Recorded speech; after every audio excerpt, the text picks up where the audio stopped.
పెహల్గాం దాడి ఎలా జరిగింది అంటే ఎవరైనా ఏం చెప్తారు? పాకిస్తాన్ వాడు మెదడులో ఉండే ఉన్మాదమే కదా.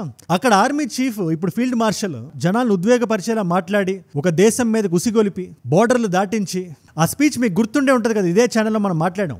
Are different from the Hindus in every possible aspect of life. Our religion is different. Our customs are different. Our traditions are different. అలాంటి స్పీచ్ మళ్ళీ ఇచ్చారు అదే వ్యక్తి. కుక్క తోక వంకర అంటారు కదా, ఇది అసీం మునీర్ చాలా బాగా వర్తిస్తుంది. ఆయన ప్రస్తుత ఫీల్డ్ మార్షల్ పాకిస్తాన్ కి మార్చ్ లో ఎటువంటి హేట్ స్పీచ్ అయితే ఇండియా మీద ఆయన స్ప్రెడ్ చేశాడో, పెహల్గామ్ లో జరిగిన దాడికి ఎలా అయితే కారణం అయ్యాడో, ఇవాళ ఫ్లోరిడా టెంపాకి వెళ్ళి భారతదేశం మీద 2 వ్యాఖ్యలు చేశాడు ఆయన. 1 by 1 చెప్తా, మీరు జాగ్రత్తగా వినాలి. భారతదేశం గానీ మా మీద న్యూక్లియర్ దాడి చేస్తే మాతో పాటు సగం ప్రపంచాన్ని మేము కూల్చేస్తాం, అంత సామర్థ్యం మా దగ్గర ఉంది అని ఒకవైపు మదవెక్కి మాట్లాడుతూ, ఇండస్, చైనాబ్, సట్లెజ్ ఇలాంటి రివర్స్ ఉన్నాయి కదా, ఇండస్ వాటర్ ట్రీటీలో పాకిస్తాన్ దగ్గరికి వెళ్ళే వాటర్ని మనం ఆపడానికి మనం డ్యాములు కడుతుంటే ఆ డ్యాములు కట్టేదాకా మేము వెయిట్ చేస్తాం, ధైర్యంగా మైక్ ముందు మాట్లాడుతున్నాడు ఆయన. డ్యామ్ కట్టిన తర్వాత మా మిజైల్స్ వాటిని కూల్చేస్తాం అంటున్నాడు. ఒక విషయం మీరు గుర్తుపెట్టుకోండి, పాకిస్తాన్ డిఫెన్స్ ఎక్విప్మెంట్ శక్తి సామర్థ్యాలు మనం చూసాం, వాళ్ళు ఎంతవరకు కేపబుల్, వాళ్ళ డ్రోన్లు, మిజైల్ చైనా ఏదైతే చైనా మార్కెట్ లో అమ్మినట్టు పాకిస్తాన్ అమ్మిందో అవి మనకి కంప్లీట్ గా ఎక్స్పోజ్ అయిపోయినాయి. కానీ అసలు అమెరికా ఎందుకు ఆయనకి స్టేజ్ ఇచ్చి, పోడియం ఇచ్చి, మైక్ ఇచ్చి మాడమంటుంది అనే డౌట్ మనకు రావడం సహజం. దానికి 1 word answer is Donald Trump. ఆయన ఎందుకో భారతదేశాన్ని ఇరిటేట్ చేసేద్దాం కంప్లీట్ గా. ఎంత ధైర్యం ఉంటే నేను శాంతి దూతలను వాళ్ళు ఎక్నాలెడ్జ్ చేయరా, నాకు నోబెల్ ప్రైజ్ తీసుకోవద్దు అని పుష్ చేయరా, let me see they're dead అని అనుకున్నారేమో గానీ ఆయన multiple times Asim Munir US రప్పించి ఒకసారి వైట్ హౌస్ పిలిపించుకొని భోజనం అదే వడ్డించుకున్నారు. అక్కడ వరకు బానే ఉంది. కానీ ఇవాళ సెంట్కామ్ అడ్మిరల్ తో కలిసి మాటలు మాడుతున్నాడు. అఫ్ కోర్స్ ఆ మీటింగ్ లో డొనాల్డ్ ట్రంప్ కలిసారో లేదో నాకు తెలియదు. కలిసి ఉంటే మటుకు అమెరికాతో భారతదేశానికి ఉండే రిలేషన్షిప్ ఆల్రెడీ ఏదైతే షేకీ గ్రౌండ్స్ లో ఉందో అది ఇంకో 10 మెట్లు కిందకి దిగుతుంది, అది మీరు గ్రహించాలి. ఎనీవేస్ ఆయన మాట్లాడిన చెత్తను మనం పక్కన పెడితే ఏ కాంటెక్స్ట్ లో టైంపై వెళ్ళారని వెతికితే నాకు చాలా ఇంట్రెస్టింగ్ ఇన్ఫర్మేషన్ ఒకటి కనబడింది. ఇప్పుడు యూఎస్ ప్రపంచం మొత్తాన్ని రకరకాల భాగాలుగా విభజించి వాళ్ళ ఆర్మ్డ్ ఫోర్సెస్ ని డిప్లాయ్ చేస్తుంటది. సదర్న్ కమాండ్ అని సదర్న్ అమెరికాలో, ఇండో పెసిఫిక్ అంటే మన దేశం ఉండే భాగంలో, సెంట్రల్ కమాండ్ అంటే సెంట్కామ్ ఈ middle east, Iran, Lebanon, Israel, Pakistan ఇవన్నీ వచ్చే భాగం, అది కాకుండా ఆఫ్రికన్ కమాండ్ అని రకరకాలుగా విభజించుకొని వాళ్ళ డిఫెన్స్ ఫ్లీట్ ఏదైతే ఉందో దాన్ని డిప్లాయ్ చేసుకుంటున్నారు. ఇక్కడ మీకు అర్థం కావాల్సిన విషయం ఏంటంటే ఈ సెంట్కామ్ లో Pakistan is a very strategic partner. Already dollars ఇస్తే ఆ డాలర్లను బిస్కెట్లా తీసుకొని అమెరికా డర్టీ వర్క్ చేసింది పాకిస్తాన్. ఇది నేను చెప్పట్లేదు, సెల్ఫ్ గోల్ ఖ్వాజా చెప్పాడు ఆయన. ఖ్వాజా ఆసిఫ్ అని ఆయన డిఫెన్స్ మినిస్టర్ పాకిస్తాన్ కి. Well, we have been doing this dirty work for the United States for about 3 decades, plus ఇరాన్ని కొట్టాలన్నా, కంప్లీట్ గా దాన్ని డిస్మాంటిల్ చేయాలన్నా పాకిస్తానే హెల్ప్ చేయాలి. ఊరికనే హెల్ప్ చేస్తుందా, ఇలా పిలవాలి. అలా ఇన్విటేషన్ వచ్చిందో లేదో పరిగెట్టుకుంటూ వచ్చాడు ఈ అసీం మునీర్. దేనికి? ఈ సెంట్కామ్ లో ఇప్పుడు అడ్మిరల్స్ చేంజ్ అవుతున్నారు. ఇదివరకు మైఖల్ ఖురులా అనే వ్యక్తి ఉండేవాడు, ఇప్పుడు బ్రాడ్ కూపర్. ఆ చేంజింగ్ సెరమనీకి వచ్చాడు ఆయన. వచ్చి మైక్ తీసుకొని మాట్లాడిన మాటలు భారతదేశం మీద. ఇన్ఫాక్ట్ ఈ సెంట్కామ్ కమాండర్ ఎవరైతే ఉన్నాడో అడ్మిరల్, ఆయన ఎవరో కూడా ఎవరికి తెలియదు. ఆయనకి నిషాని పాకిస్తాన్ ఏదో ఉంటుంది పేరు, నిషానే ఇమ్తియాజ్ అని హైయెస్ట్ సివిలియన్ ఆనర్ ఆయనకి కన్ఫర్ చేశారు. ఇంక చూసుకోండి మరి పాకిస్తాన్ ఏ స్థాయికి దిగజారిందో. అందుకే ఇవాళ మనం రిటాలియేట్ అవ్వాలి, ప్రతి ఒక్కరు మాట్లాడాలి. అది క్షేత్రస్థాయి నుంచి సగటు సామాన్య వ్యక్తి వరకు. ఇవాళ రాజ్నాథ్ సింగ్ గారు వచ్చి డైరెక్ట్ గా డొనాల్డ్ ట్రంప్ గారిని అంటున్నా, మన అమన్ ప్రీత్ సింగ్ గారు, అదే ఏపీ సింగర్, ఎయిర్ మార్షల్ ఆయన డైరెక్ట్ గా పాకిస్తాన్ నెరేటివ్ వార్ఫేర్ కట్ చేశారు. కొంచెం డిలేడ్ రెస్పాన్స్ వచ్చింది కానీ రావాల్సిన ఇలాంటి టైంకి వచ్చింది. ఈ రెస్పాన్స్ ఏంటో మీకు పూస గుచ్చినట్టు ఎక్స్ప్లెయిన్ చేస్తాం. అండ్ ఇలాంటి ఇంపార్టెంట్ వీడియోస్ నా సైడ్ నుంచి మీకు రోజు కొట్టి వస్తుంది, ఎవ్రీ సింగిల్ డే.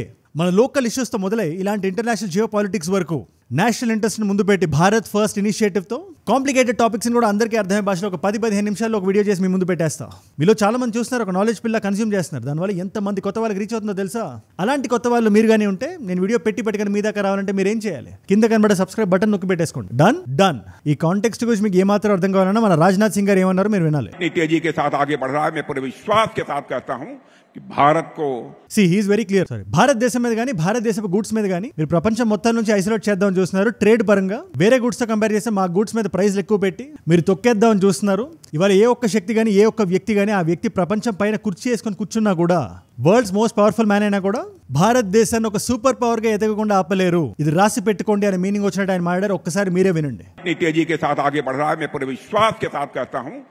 భారత్ को अब दुनिया की कोई ताकत विश्व की एक बड़ी शक्ति बनने से रोक नहीं सकती है. ఈ మాట ఎందుకు అనాల్సి వచ్చింది? దాని కాంటెక్స్ట్ ఏంటి? అగైన్ డొనాల్డ్ ట్రంప్ గారు ఇవాళ రకరకాల అమెరికన్ జియో పొలిటికల్ ఎక్స్పర్ట్స్ మీరు చైనాని పక్కన పెట్టి భారతదేశం మీద ట్యాక్స్ ఎలా వేస్తారు మీరు? ఒక వ్యక్తి అయితే డైరెక్ట్ గా చెప్తున్నాడు, ఇండియన్ గ్లోబల్ మార్కెట్స్ పెద్దగా పట్టించుకోవట్లేదు. Again it's his thought. But China export driven economy కాబట్టి మీకు దమ్ ఉంటే చైనా మీద వేయండి మీరు. 2024 నెట్ మనం చూస్తే రష్యన్ ఆయిల్ భారతదేశం కన్నా చైనా ఎక్కువ కొంది. మనం $52,727 మిలియన్ మనం కొంటే వాళ్ళు $62,589 మిలియన్ వాళ్ళకు ఉన్నారు. రాబిన్ బ్రూక్స్ అని ఆయన అమెరికన్ జియోపొలిటికల్ థింకర్. ఆయన మీరు చైనాని తీసుకెళ్లి 50 నుంచి 75% మీరు పెంచాలి కానీ భారతదేశం మీద పెంచుతారండి మీరు, ఇది దేనికి సంకేతం ఇది అనే సందేహాన్ని ఆయన వ్యక్తం చేశారు. సరే ఆయన పక్కన పెడదాం, ఇవాళ చైనా మీద 30% ఉంది, అది ప్రస్తుత ఉపశమనం మాత్రమే, తర్వాత ఫ్యూచర్ లో పెంచుతాం అంటున్నారు. బట్ ఇవాళ నేను ఈ వీడియో షూట్ చేస్తున్న టైంకి ఇబ్బంది పడుతుంది ఎవరు? August 28 కల్లా 50% టారిఫ్లు కొట్టేస్తారంటున్నారు. మన ఫ్రూట్స్ కానీ టెక్స్టైల్స్ కానీ బార్డర్ దాటి అటు వెళ్తే పాకిస్తాన్ వాడు ₹100 యాపిల్ 119కి వెళ్తే భారతదేశం నుంచి వెళ్ళిన అదే యాపిల్ ₹150 ఉంటుంది. మీరు ఎందుకు క్రష్ చేస్తున్నారు ఇక్కడ భారతదేశాన్ని? టెక్స్టైల్స్ లోనే $80-90 బిలియన్ అంటారు, అందులో ఒక $40 బిలియన్ ఒక 35-40 అనుకోండి ఈ టారిఫ్ల వల్ల ఇవాళ ఎఫెక్ట్ అవుతున్నాయి. అఫ్ కోర్స్ డొనాల్డ్ ట్రంప్ గారి మీద ఒక ట్రైల్ నడుస్తుంది, international emergency economic powers act అని. దీని గురించి నేను మాట్లాడాను నేను వీడియోలో. ఒకవేళ దాంట్లో కానీ ఈయన గిల్టీ అని ప్రూవ్ అయితే ఆ డబ్బులు మొత్తం మళ్ళీ ఇంట్రెస్ట్ తో సహా వెనక్కి ఇవ్వాలి. మీ ఈగో బూస్టింగ్ కోసం లేవు కదా దేశాలు. మొన్నటికి మొన్న అర్మేనియాని అజర్బైజాన్ ని తీసుకొచ్చి ఆ ఇద్దరు ప్రెసిడెంట్స్ ని ఇటు అటు కూర్చోబెట్టుకొని ఎంత క్యూట్ గా బిహేవ్ చేస్తున్నారు మీరే చూడండి. డొనాల్డ్ ట్రంప్ గారు ఈ వయసులో కూడా ఆయనకి పొగిడే వాళ్ళు చుట్టూ ఉండాలి, చప్పట్లు కొట్టాలి, షేక్ హ్యాండ్లు ఇవ్వాలి, మీకే నోబెల్ ప్రైజ్ రావాలని అడగాలి, వౌచ్ చేయాలి, ఆ ప్రైజ్ అయిన స్టేజ్ ఎక్కి తీసుకున్నాక చప్పట్లు కొట్టాలి. అలా కొడితే ఆ దేశాలు మంచి దేశాలు, కొట్టకపోతే టారిఫ్ కొడతాం. ఇదే కదా మీ మోడల్స్ ఆపరండి. ఇవాళ నేనే కాదు రాజ్నాథ్ సింగ్ గారు కూడా చెప్తున్నారు, ఇది క్లియర్లీ భారతదేశాన్ని చూసి ఓర్వలేకపోవడమే, దీంట్లో రష్యన్ యాంగిల్ లేదు. ఉంటే చైనా ఉండాలి కదా, పెడితే ఇద్దరి మీద పెట్టండి. లేదు చైనాతో మీరు మంచి రిలేషన్షిప్ పెట్టుకొని భారతదేశాన్ని తోసేద్దామంటే, జపాన్ లా చేసేద్దామంటే అది జరగని పని అని చెప్పి ఆయన చాలా కరాఖండిగా చెప్పారు. ఇక రాజ్నాథ్ సింగ్ గారు చాలా బలమైన నాయకుడు, ఆయన అలా నిలబడాలి. మనకి ఎన్టీఆర్ గారు ఎలా ఉన్నారు, రాజశేఖర్ రెడ్డి గారు ఎలా ఉన్నారు, అలా అడ్డంగా నిలబడి న్యాయం కోసం మాట్లాడే వ్యక్తి. అందుకని ఈ స్పీచ్ ఇంపార్టెంట్. అగైన్ ఒక సమ్మిట్ ని హోస్ట్ చేసి అర్మేనియా అజర్బైజాన్ ని తీసుకొచ్చి ఒక కారిడార్ బిల్డ్ చేసి మీరు ఇరాన్ బెదిరిస్తారు, వాళ్ళు కూడా తగ్గట్లేదు. The kind of geopolitical mess వాళ్ళు ఏదైతే ఉందో అందరినీ తీసుకొచ్చి ఒకరికి అగేన్స్ట్ ఒకరు నిలబెట్టారో మీరు. ఇన్ఫాక్ట్ ఈ కారిడార్ ఏదైతే బిల్డ్ చేద్దాం అనుకుంటున్నారో అది ఇరాన్ ని దృష్టిలో పెట్టుకుని చేశారు. ఇప్పుడు వీళ్ళిద్దరు హ్యాపీ, అజర్బైజాన్ గానీ ఇటు అర్మేనియా గానీ. Armenia is a friendly nation to India, Azerbaijan Pakistan తో ఫ్రెండ్లీగా ఉండే దేశం. అది మొత్తం గజిబిజి గందరగోళం చేసి పడేస్తున్నారు. ఈ గందరగోళంలో మన నసీం మునీర్ అనే ఒక వంకాయని బలిపశువుని చేసి తీసుకొచ్చినట్టు తీసుకొచ్చి సెంట్కామ్ లీడర్ పక్కన నిలబెట్టి ఆ ఫోటోని తీసి దాన్ని నెక్స్ట్ లో పెట్టి ఈయన ఇక్కడ కాలర్ ఎగరేస్తాడు. ఇరాన్ కొంచెం తిక్కరేగితే, ఎందుకంటే ఇదంతా జరుగుతుంది ఇరాన్ కోసమే కదా, రేపు పొద్దున్న యుఎస్ ఇరాన్ మీదకి వెళ్తే సెంట్కామే వెళ్తుంది. ఇరాక్లో కానీ మిడిల్ ఈస్ట్లో కానీ మొత్తం విధ్వంసం చేసింది ఈ సెంట్కామే. మీరు ఒకసారి హిస్టరీ చూస్తే మీకు అర్థమైపోతుంది. అలాంటి సెంట్కామ్ చీఫ్ ని అడ్మిరల్ని ఇవాళ అసీం మునీర్ కలవడంతో ఇరాన్కి ప్రైమ్ టార్గెట్ అవుతాడు కదా. జాగ్రత్తగా చూసుకుంటే గురి చూసి కొడుతుంది ఇరాన్.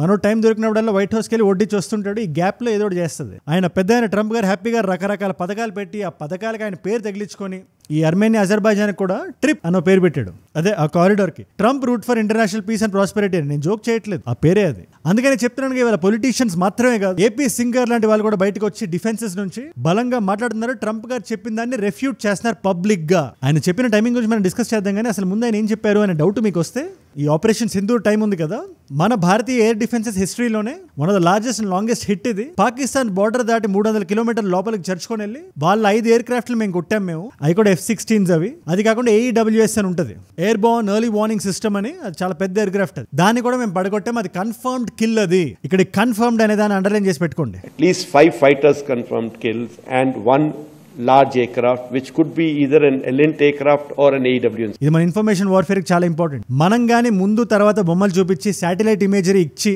మన దగ్గర ప్రూఫ్ ఉంది అని చెప్పి చూపిస్తున్న ఇన్ఫర్మేషన్ ఇది. ఇది అగైన్ డొనాల్డ్ ట్రంప్ గారికి ఆయన చెప్తా వస్తున్నారు కదా, భారతదేశానికి పాకిస్తాన్కి యుద్ధం జరిగినప్పుడు అందులో 5 ఎయిర్ క్రాఫ్ట్లు పడిపోయినాయి, నేను దగ్గర నుండి బైనాక్యులర్స్ చూశానని. 5 కాదు చాలా పడ్డాయి, అందులో అమెరికన్ F-16 కూడా ఉన్నాయని చెప్పి బల్లగుద్ది చెప్పిన మాట ఇది ఏపీ సింగ్ గారు. అది కూడా మనం కొట్టింది S-400 అని చెప్పి ఆయన కన్ఫర్మ్ చేశారు. మన దగ్గర ఇవాళ కన్ఫర్మ్ న్యూస్ ఉంది.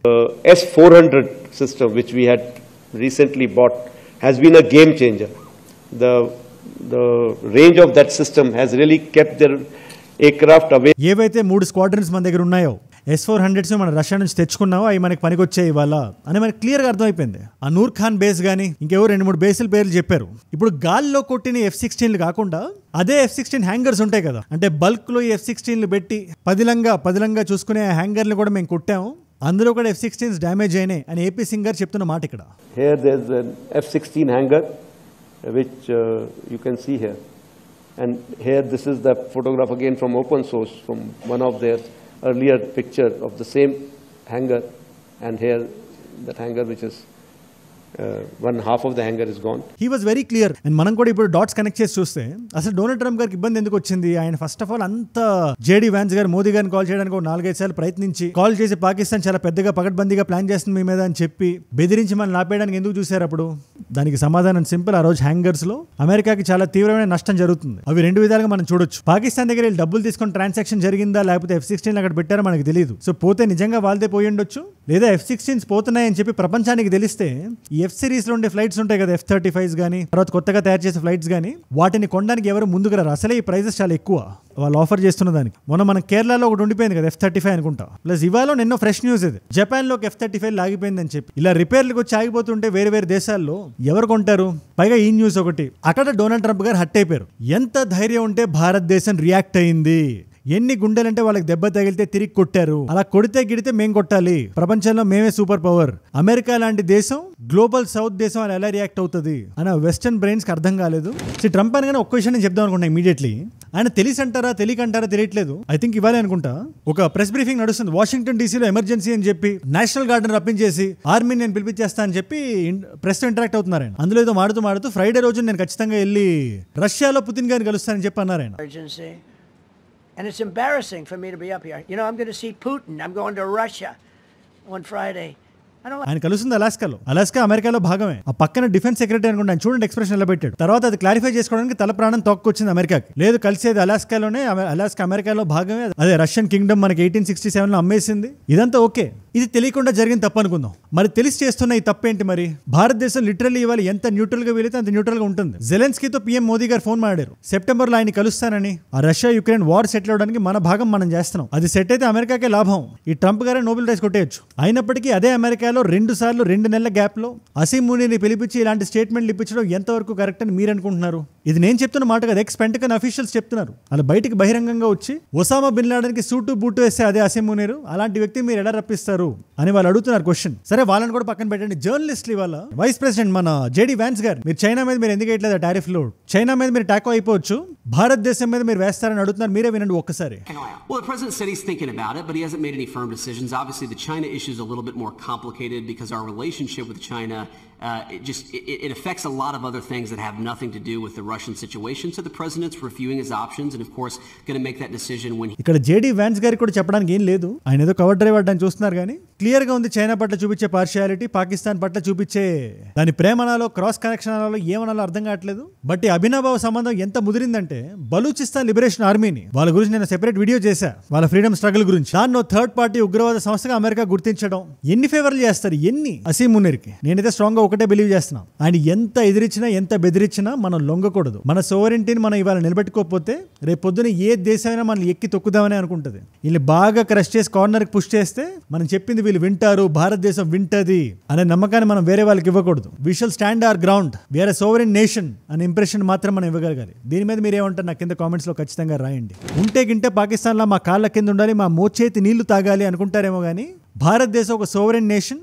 మా బార్డర్ దాటొచ్చి మా సివిలియన్స్ని చంపేస్తే అదే బార్డర్ దాటి మా మిజైల్ లేస్తాయి, మా surface to air defence system బయటకు వచ్చి అడ్డంగా కూర్చుంటది అని ఆ రోజు మనం చెప్పాం. ఇవాళ మన ఏపీ సింగర్ డైరెక్ట్ గా బహిరంగంగా చెప్పారు. సో ఇక్కడ మ్యాటర్ ఏ ఎయిర్ క్రాఫ్ట్ పడిపోయిందని కాదు, ఎవరి జింగ్ బ్యాంగ్ అయిపోయిందని, పాకిస్తాన్ కి బ్యాంగ్ అయిందనే విషయం ఇవాళ మనకు తెలిసింది. మనం బయటకు చెప్తున్నాం.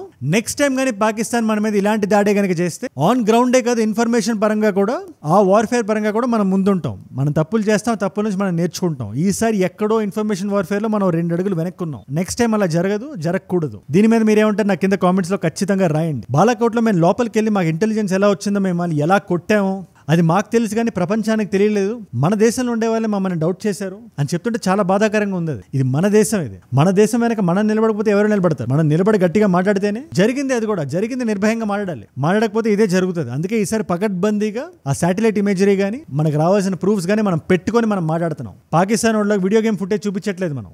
దిస్ ఇస్ భారత్ అండ్ మన డిఫెన్స్ కేపబిలిటీస్ ప్రపంచానికి మనం చాలా జాగ్రత్తగా చూపించామని. చైనీస్ జే సిరీస్ జెట్స్ ఏవైతే ఉన్నాయో, ఏదో వాళ్ళ HQ-9 ఎయిర్ డిఫెన్స్ సిస్టమ్ ఒకటి ఉంది, నీట్ గా పాకిస్తాన్ లో పార్క్ చేశారు. దానివల్ల స్పేస్ తప్పితే పెద్దగా ఉపయోగం లేదని చెప్పి అందరికీ అర్థమైపోయింది. మన సుపీరియారిటీ కూడా మనం చాటి చూపించాం. అట్ ద సేమ్ టైం మనం ఉన్న దగ్గర ఆగిపోకూడదు. ఇవాళ మనం ఇజ్రాయలీ డ్రోన్స్ వాడుతున్నాం, లేదా వాళ్ళ మిజైల్స్ మనం వాడాం. బరాక్ 8 అనుకుంటా దాని పేరు. దాన్ని నేతన్యాహు గారు కూడా బయటకు వచ్చి చెప్తున్నారు, వీఆర్ ఎక్నాలజింగ్ ఇట్, పాకిస్తాన్ మీద భారతదేశం కొట్టింది అని. ఇవాళ రష్యా వైపుగా ట్రంప్ గారు మనల్ని పుష్ చేస్తున్నారు. అదే రష్యాకి మనం వెళ్ళి ఇలాంటి S-400s మనం రెడీ చేద్దాం, భారతదేశంలో రెడీ చేద్దాం అని అడిగే లివరేజ్ మనకి ఇవాళ ఉంది. బ్రహ్మోస్ ఎలా అయితే రెడీ చేసిన S-500 అలాగే రెడీ చేయొచ్చు, లేదా ఒక కొలాబరేటివ్ కొత్త సిస్టమ్ ఒకటి రెడీ చేయొచ్చు. దేశ భద్రత అనేది, సెక్యూరిటీ అనేది చాలా ఇంపార్టెంట్. బార్డర్ స్ట్రాంగ్ ఉంటేనే లోపల మనం ఎఫెక్టివ్ గా ఫంక్షన్ చేయగలుగుతాం. ఆ ధైర్యం ప్రతి సిటిజన్ లో ఉంటుంది. సో ఈ వీడియో నుంచి అదే మన టేక్ అవే అవ్వాలి. మనం చేసింది మనం నిర్భయంగా మాట్లాడగలగాలి. రాజ్నాథ్ సింగ్ గారు ఇచ్చినట్టు, AP సింగ్ గారు ఇచ్చినట్టు మనల్ని ఎవరు తక్కువ చేసి చూడడానికి మనం ఒప్పుకోకూడదు. దీని మీద మీరే ఉంటారు నాకు కామెంట్స్ లో చెప్పండి ఖచ్చితంగా. ఇవాళ మల్టిపుల్ చాయిస్ క్వశ్చన్ మీ అందరికి. ఇప్పుడు S-500 ఏదైతే ఉందో అది ఫస్ట్ టైం టెస్ట్ చేసిన ఇయర్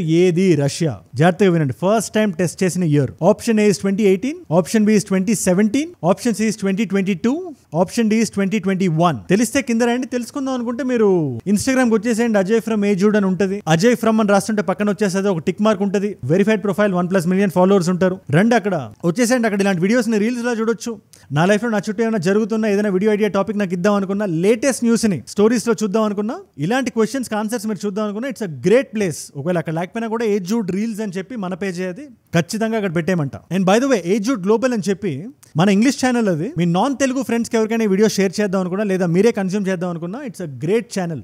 డెఫినెట్లీ సపోర్ట్ చేయండి, సబ్స్క్రైబ్ చేయండి. అండ్ మీరు ఇక్కడ దాకా నా వీడియోలో వచ్చారంటే నా వీడియోస్ మిమ్మల్ని ఆకట్టుకుంటున్నాయి, ఒక వాల్యూ పొందుతున్నారు. Thank you so much for that. మీరు ఇస్తున్న ఈ వాచ్ టైం, మీ రిటెన్షన్ ఏదైతే ఉందో, ప్రాణం పెట్టి నన్ను పనిచేయడానికి, రోజు నిర్భయంగా నిర్మోహమాటంగా మీతో మాట్లాడడానికి నన్ను ప్రేరేపిస్తుంది, ప్రోత్సహిస్తుంది. దానికి మీరే నా ప్రేరణ. You are my inspiration. మీరు ఇస్తున్న ఈ వాచ్ టైం, మీ రిటెన్షన్ నార్మల్ విషయం కాదు. అది ఎంతమంది కొత్త వాళ్ళకి రీచ్ అవుతుందో తెలుసా? అలాంటి కొత్త వాళ్ళు మీరు గానీ ఉంటే, నేను వీడియో పెట్టగానే మీ దాకా రావాలంటే మీరు ఏం చేయాలి? సింపుల్, కింద కనబడే సబ్స్క్రైబ్ బటన్ నొక్కి పెట్టేసుకోండి.